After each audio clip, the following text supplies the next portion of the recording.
Welcome to the J.R. Hendrick Texan Night, the podcast that deals with the early life of yours truly. And now, this episode, Making Peace with the Lies. 1 p.m. Eastern. Jim is up in his father's home office talking with John Gardens about the budget and fiscal responsibilities for fiscal year 1995, beginning in September.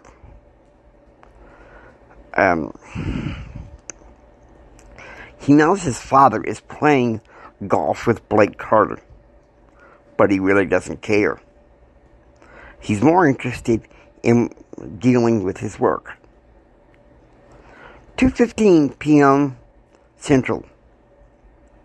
In Baton Rouge, the family had been on the boat fishing all morning, and they had a fish fry for lunch. But now Betsy is putting down little Thomas for a nap.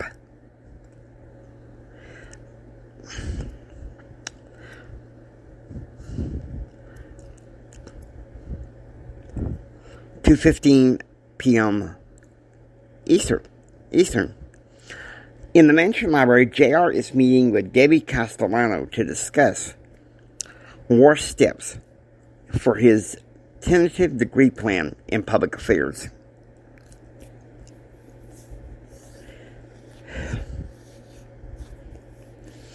(3:30 p.m. Emily Cummings takes J.R. to Capitol Hill. There, he is listening to Congressman Mark Carson from Arizona drilling Health and Human Service Secretary Donna Shalala about the economic care package amended and attached to welfare reform.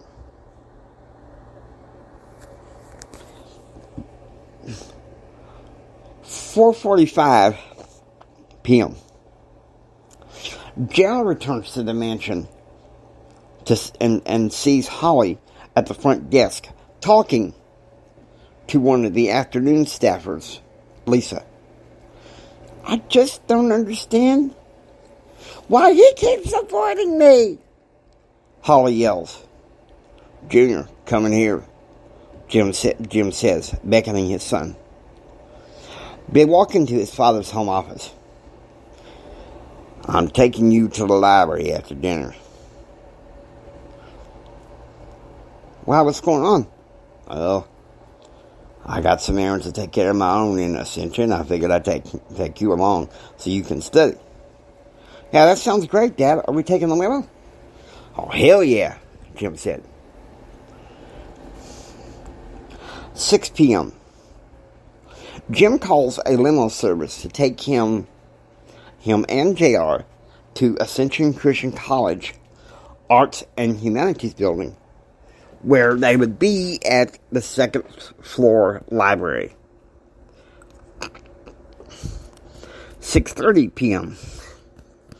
As J.R. sits down at a terminal of closed-circuit television for the blind to study, his father walks off and disappears. He tells J.R. he must talk to one of the library staff to work on some research of his own. 9:20 p.m. Jim calls the limo service to pick them up at Ascension Christian College. It's a different limo service.